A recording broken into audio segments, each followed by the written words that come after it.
Minhas primeiras lembranças são repletas do calor do sorriso do meu pai e do conforto do nosso pequeno apartamento alugado. Eu sou a Carla e até os meus 13 anos, minha vida era completamente comum, no melhor sentido da palavra. Meu pai, Tiago, era o tipo de pai que transformava tudo em uma aventura. Mesmo morando em um apartamento modesto, ele transformou nossa varandinha minúscula em um jardim de fadas e nossa sala de estar em um forte durante os fins de semana chuvosos. Minha mãe, Sara, era diferente, mais reservada, sempre sonhando com uma casa maior e uma vida mais grandiosa. Mas naquela época, as diferenças deles pareciam se equilibrar perfeitamente. Carla, querida, você gostaria de passar o fim de semana na casa do vovô? Minha mãe perguntava com frequência, e eu agarrava a oportunidade. Não porque não quisesse ficar em casa, mas porque a casa do vovô Ricardo era como um segundo lar para mim. Era um sobrado antigo e lindo, de 2 andares, com pisos de madeira que rangiam e cantos intermináveis para explorar. Sua mãe precisa de um tempo a sós com seu pai, o vovô explicava com um sorriso conhecedor quando eu chegava à sua porta, e eu preciso do meu tempo com minha neta favorita. Eu era uma criança perceptiva, mais do que os adultos ao meu redor imaginavam. Eu entendia que minha mãe às vezes precisava de espaço, que ela e meu pai tinham seu próprio relacionamento para nutrir. Isso não me magoava, na verdade, me fazia sentir madura. Além disso, aqueles fins de semana com o vovô eram preciosos. Ele me contava histórias sobre a infância do meu pai, me ensinava a administrar dinheiro, pois era gerente de banco aposentado e fazia as melhores panquecas do mundo. Sabe, Carla, ele me disse uma vez, enquanto tomávamos café da manhã na varanda dele, sua mãe sonha com uma casa como esta. Mas sabe o que é mais importante do que uma casa grande? Um lar cheio de amor. Eu concordei, compreendendo mesmo naquela tenra idade. Nosso apartamento podia ser pequeno, mas era cheio de amor. Meu pai chegava do trabalho na companhia de seguros, me girava no ar e enchia minha mãe de beijos até ela rir, apesar de si mesma. Aqueles momentos faziam nosso pequeno espaço parecer infinito. Mas a vida tem um jeito de mudar quando menos esperamos. Eu tinha 13 anos quando meu pai começou a perder peso rapidamente.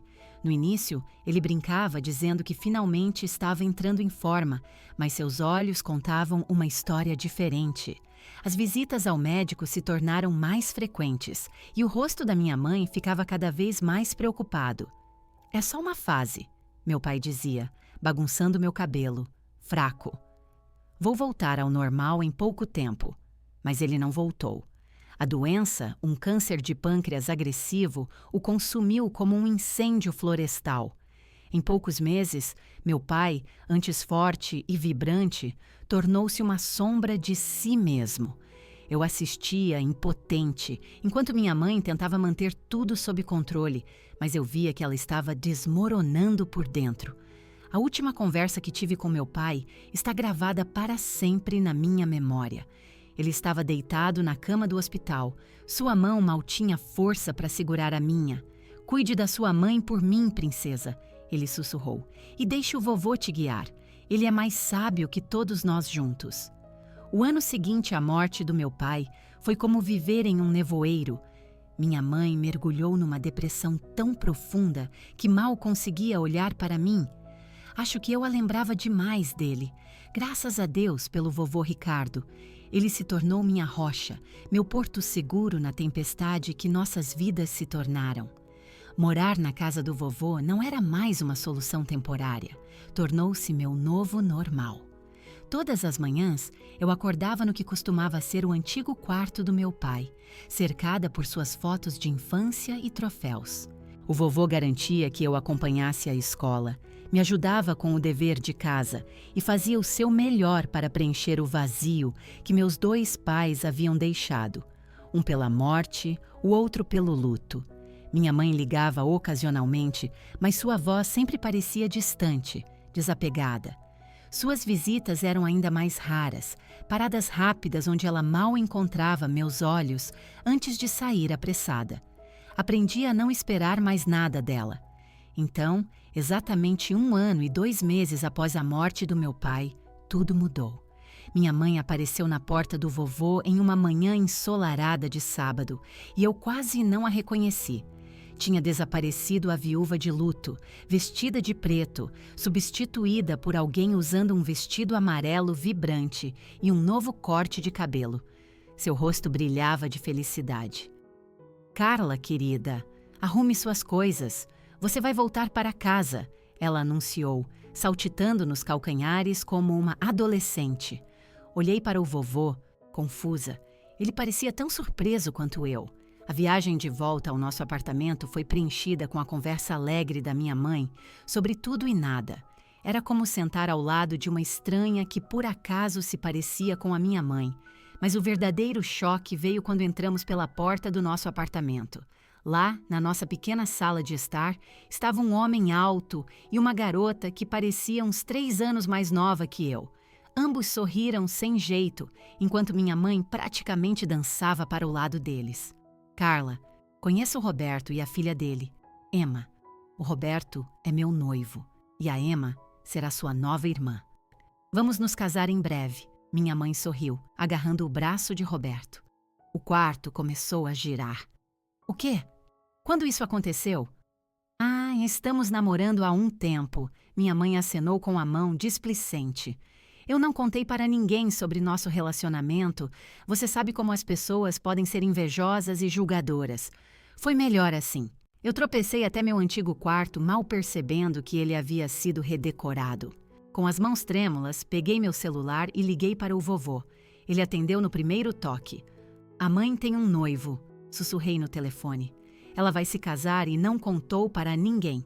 Tem um homem aqui e a filha dele." O vovô chegou em 20 minutos. Eu podia ouvir a conversa do meu quarto enquanto ele confrontava minha mãe. "Sara, como você pôde fazer isso sem contar a ninguém? Sem contar a sua própria filha?" "Pai, eu estou feliz pela primeira vez em uma eternidade." A voz da minha mãe era defensiva. Eu decidi recomeçar, viver de novo. O Tiago iria querer isso. Ele não iria querer que eu me definhasse na depressão para sempre. Houve uma longa pausa, antes que o vovô falasse novamente, sua voz pesada de resignação. "Espero que você seja feliz, Sara.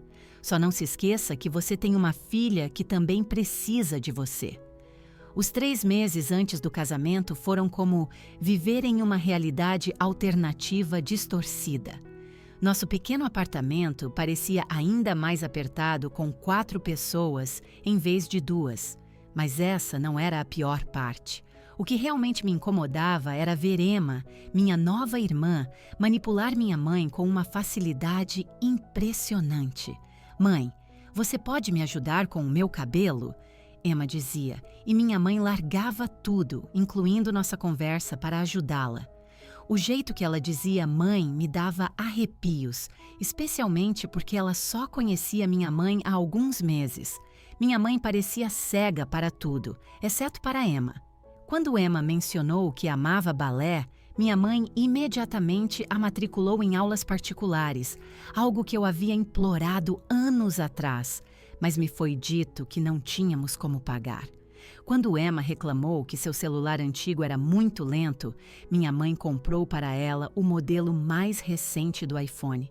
Quando Emma quis redecorar seu lado do quarto que agora compartilhávamos, minha mãe a levou para fazer compras e gastou milhares de reais em nova roupa de cama, cortinas e decorações. "Sua irmã precisa se sentir bem-vinda aqui." Minha mãe dizia sempre que eu tentava apontar a diferença de tratamento. "Meia-irmã", eu a corrigia. "E eu também preciso me sentir bem-vinda." Ela apenas balançava a cabeça e ia embora. O dia do casamento em si foi uma cerimônia modesta em um salão local, mas minha mãe brilhava de felicidade. Eu fiquei ali, no meu vestido de dama de honra, observando enquanto ela se preocupava com o cabelo e a maquiagem de Emma, mal me lançando um olhar. Durante a cerimônia e a recepção, minha mãe manteve Emma por perto, segurando sua mão, apresentando-a a todos como minha linda filha. Eu poderia muito bem ser uma das garçonetes, pela atenção que recebi, O vovô deu a eles um cheque de R$ 25.000 como presente de casamento, um valor generoso por qualquer padrão. Mas eu ouvi a reação da minha mãe quando ela o encurralou perto dos banheiros. Sério, pai? Um cheque? Ela sibilou, o rosto corado pelo champanhe e pela raiva. Eu estava contando que você nos daria a sua casa. Somos uma família de verdade agora. Precisamos do espaço. Aquele apartamento é pequeno demais para 4 pessoas. O vovô permaneceu calmo, embora eu pudesse ver a decepção em seus olhos. Sara, você está apressando tudo. Primeiro o noivado repentino. Agora isso.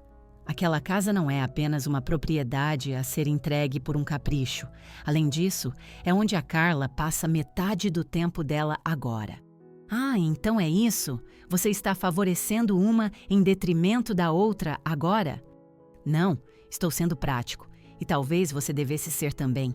Eu me afastei antes que eles pudessem me notar, mas a conversa me assombrou. Minha mãe havia mudado tanto que eu mal a reconhecia. Ela havia criado essa nova família perfeita em sua mente, com Emma como a filha estrela e Roberto como o marido ideal. Não parecia haver mais espaço para mim. Então fiz o que qualquer pessoa indesejada faria. Passei mais e mais tempo na casa do vovô. Pelo menos lá eu não tinha que fingir estar feliz por ter sido substituída. 4 anos se passaram desde aquele momento e eu estava prestes a me formar no ensino médio.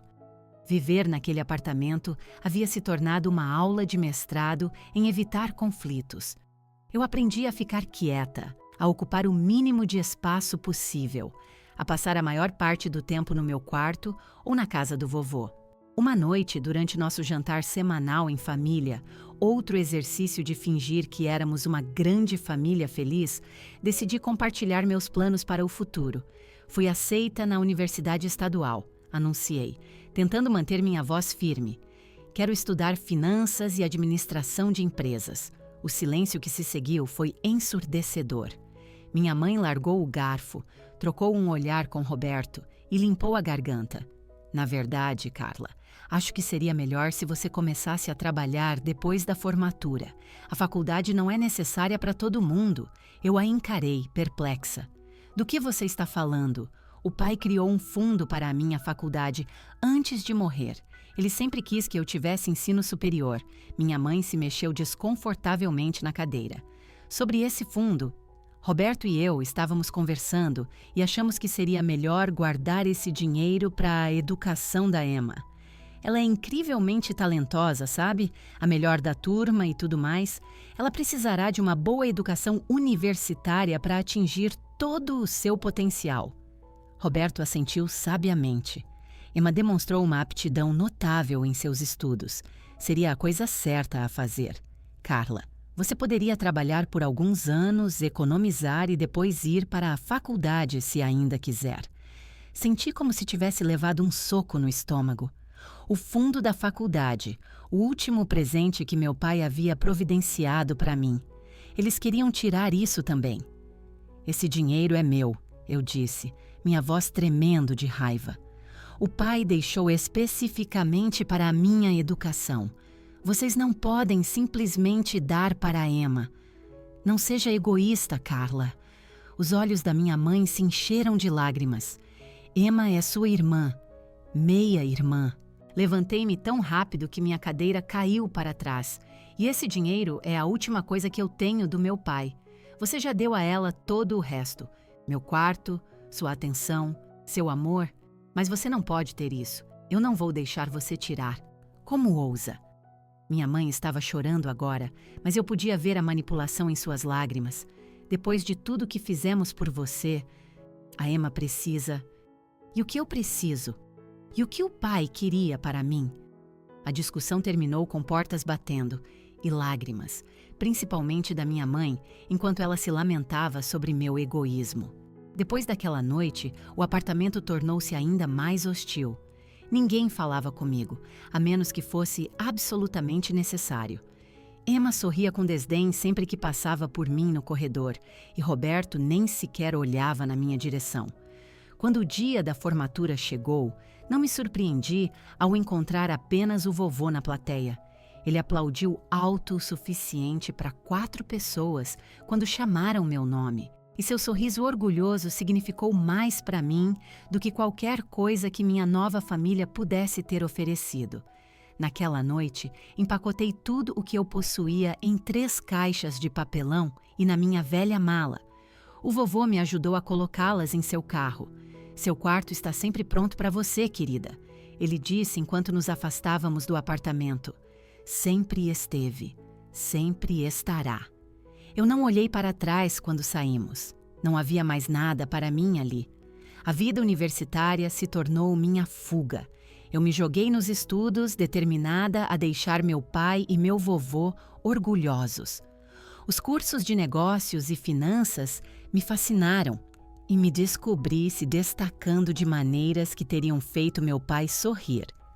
Todas as noites, eu ligava para o vovô para compartilhar o que havia aprendido. Me fale de novo sobre derivativos, ele dizia, mesmo sabendo mais sobre finanças do que meus professores. Eu adoro ouvir você explicar, mas com o passar dos anos da faculdade, notei mudanças na voz do vovô durante nossas ligações. Ele se cansava mais facilmente e sua sagacidade habitual às vezes parecia embotada. Durante minhas visitas, eu o pegava fazendo uma careta ao se levantar ou esfregando o peito quando pensava que eu não estava olhando. É só a idade me alcançando, ele dizia sempre que eu perguntava sobre sua saúde. Nada com que se preocupar, querida. Mas eu me preocupava. Comecei a ligar para ele 2 vezes por dia, em vez de uma, e voltava para casa todo fim de semana que podia, não apenas nos feriados. Sentávamos na cozinha dele, tomando chá e conversando sobre tudo e nada, como costumávamos fazer. Às vezes eu o pegava me olhando com um amor tão intenso que me dava um nó na garganta. Foi no meio do meu último semestre que minha mãe ligou. Eu quase não atendi. Foi a primeira vez que ela ligou em 4 anos, mas algo me fez atender. O vovô morreu ontem à noite, ela disse, sua voz fria e sem emoção. O funeral é na quinta-feira, às 14 horas. Funerária São Francisco. O telefone escorregou da minha mão. Não me lembro muito do que aconteceu depois, apenas que minha colega de quarto me encontrou encolhida no chão, soluçando incontrolavelmente. A quinta-feira chegou rápido demais, e não rápido o suficiente. A funerária era exatamente o tipo de lugar que o vovô teria escolhido. Discreto, mas elegante, com grandes janelas que deixavam a luz natural entrar. Cheguei cedo, meu vestido preto parecendo muito apertado, minha pele muito sensível, tudo errado porque o vovô não estava lá para consertar. Eu esperava ver minha mãe e sua família, mas eles não estavam lá. Em vez disso, o Sr. Almeida, amigo do vovô dos tempos de banco, estava organizando tudo. Eles estão um pouco atrasados, ele disse quando perguntei. Sua mãe ligou para dizer que se atrasariam. A cerimônia foi linda, cheia de pessoas da vida do vovô, compartilhando histórias sobre sua bondade, sua integridade, seu humor. Sentei-me na primeira fila sozinha com o meu luto, até que, no meio da cerimônia, ouvi a porta dos fundos se abrir. Minha mãe entrou de repente com Roberto e Emma, todos em trajes pretos perfeitamente coordenados. Eles se sentaram bem no fundo e minha mãe nem sequer olhou na minha direção. Seu rosto estava fixo em uma máscara de luto apropriado, mas seus olhos já percorriam a sala, avaliando, calculando. Virei-me de volta para a frente, minhas lágrimas agora queimando de luto e raiva. Mesmo aqui, mesmo agora, ela não conseguia me reconhecer, não conseguia deixar de lado sua mesquinhez por um dia para lamentar seu próprio pai. Após o funeral, dirigi até a casa do vovô, meu lar nos últimos 4 anos, apenas para parar abruptamente com a cena que me saudou. Lá, espalhados pelo gramado da frente, como detritos sem valor, estavam sacos de lixo cheios com os meus pertences. Minhas roupas, meus livros, meus álbuns de fotos, tudo do meu quarto havia sido jogado fora sem cerimônia. Alguns sacos haviam se rasgado, derramando minha vida pela grama. Com as mãos trêmulas, tentei minha chave na porta da frente. Não girou. A fechadura tinha sido trocada. Eu ainda estava lá, com a chave inutilmente na mão, quando a porta se abriu. Minha mãe estava na soleira, usando o mesmo vestido preto do funeral, mas agora com uma expressão de triunfo em vez de luto. "Ah, bom, você está aqui para pegar suas coisas", ela disse, como se estivesse me fazendo um favor. "Esta casa é minha agora. O pai finalmente se foi e, como sua única filha, sou a herdeira legítima. Já mandei trocar as fechaduras. Vamos nos mudar hoje à noite." Eu a encarei, incapaz de processar a crueldade de tudo aquilo. "Você não pôde nem esperar até depois do funeral. Essas são as minhas coisas, meu lar. Não, esta é a minha casa agora." Ela me interrompeu bruscamente. "E é melhor você pegar suas coisas rápido, ou elas vão para o lixo. Preciso liberar o espaço para as coisas da Emma." Ela sorriu friamente. "Ela vai ficar com o seu antigo quarto, a propósito. Ela sempre quis um quarto maior." Senti-me entorpecida enquanto juntava meus pertences, enfiando tudo de volta nos sacos rasgados, tentando recolher as fotos espalhadas do meu pai e do vovô de onde haviam caído na grama. Minha mãe ficou na porta o tempo todo, me observando como um segurança, garantindo que eu não tentasse roubar nada. A viagem de volta para o meu dormitório da faculdade foi um borrão de lágrimas e incredulidade. Minha colega de quarto me ajudou a carregar tudo para cima, sem fazer perguntas quando viu meu estado. Uma semana depois, recebi uma ligação de um escritório de advocacia. "Senhorita Santos? Aqui é o Dr. Andrade, do escritório Andrade e Sócios. Sou o tabelião do seu avô. Precisamos que a senhorita venha para a leitura do testamento dele. Quinta-feira, às 10 horas. Funciona para você?" Eu concordei, embora não visse sentido. Minha mãe havia deixado claro que ela era a herdeira de tudo. Quando cheguei ao cartório naquela quinta-feira, minha mãe, Roberto e Emma já estavam lá, sentados como a realeza nas cadeiras de couro. Emma examinava sua manicure enquanto Roberto rolava o feed do celular. Os olhos da minha mãe se estreitaram quando me viu. "O que você está fazendo aqui?" ela perguntou, alto o suficiente para todos no escritório ouvirem. "Você claramente não é necessária para isso. Estamos tratando de assuntos de família." O Dr. Andrade ajeitou os óculos e começou a ler o documento à sua frente. Eu, Ricardo Mendes, em pleno uso de minhas faculdades mentais, declaro este ser meu último testamento e desejo. Ele começou com a linguagem formal, mas vi minha mãe já sorrindo triunfante. Aquele sorriso congelou quando o Dr. Andrade continuou.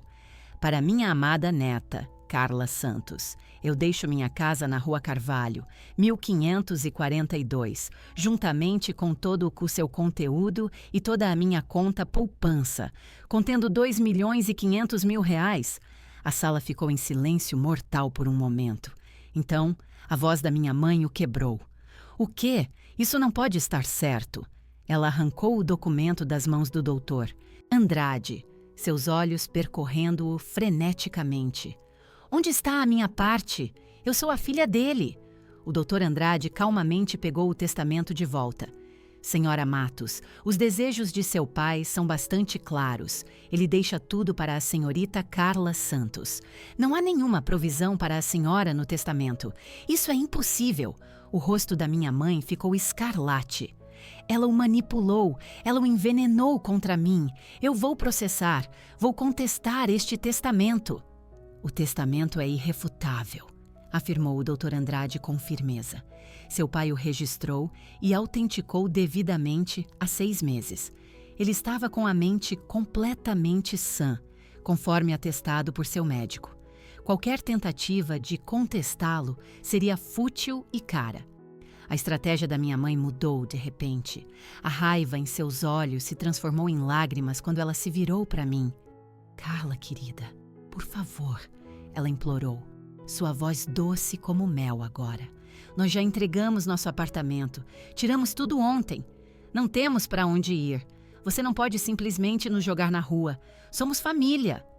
Eu me levantei segurando a pasta que o Dr. Andrade acabara de me entregar. Dentro estavam a escritura da casa, os documentos de transferência de propriedade e toda a papelada legal, confirmando minha posse do imóvel. Família? Perguntei baixinho. Como quando você jogou meus pertences no gramado antes mesmo do vovô ser enterrado. Como quando você tentou roubar o fundo da minha faculdade. Como você me tratou nos últimos 4 anos. Aquilo foi diferente, nós... Este é um problema seu, não meu. Eu a interrompi, virando-me para sair. Sugiro que comecem a procurar um novo apartamento. Dirigi direto para a casa do vovô, minha casa agora. Mas eu não conseguia entrar. Peguei meu celular e chamei um chaveiro, explicando a situação.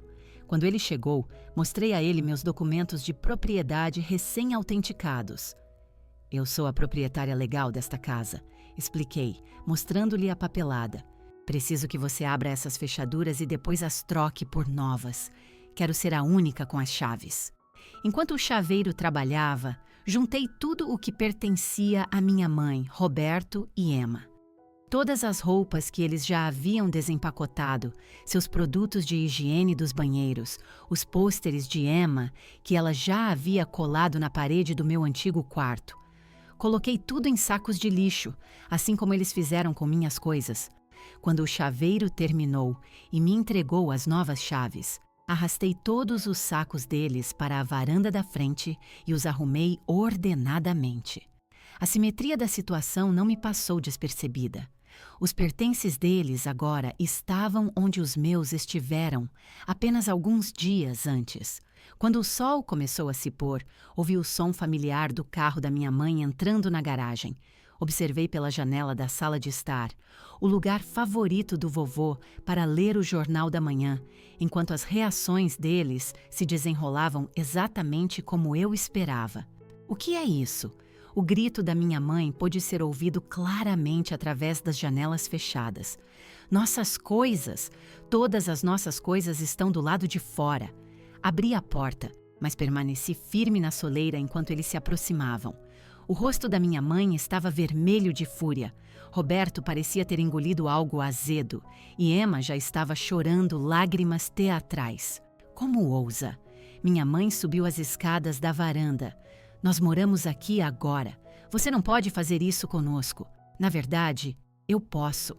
Esta é a minha casa agora, legal e legitimamente. Vocês precisam pegar seus pertences e ir embora. Não temos para onde ir, Emma lamentou. Você deveria ter pensado nisso antes de entregar seu apartamento. Respondi friamente. Não é problema meu. Minha mãe tentou passar por mim para entrar na casa, mas eu me mantive firme. Saia da frente, Carla. Isso é ridículo. Esta é a casa do meu pai. Não, é a minha casa agora.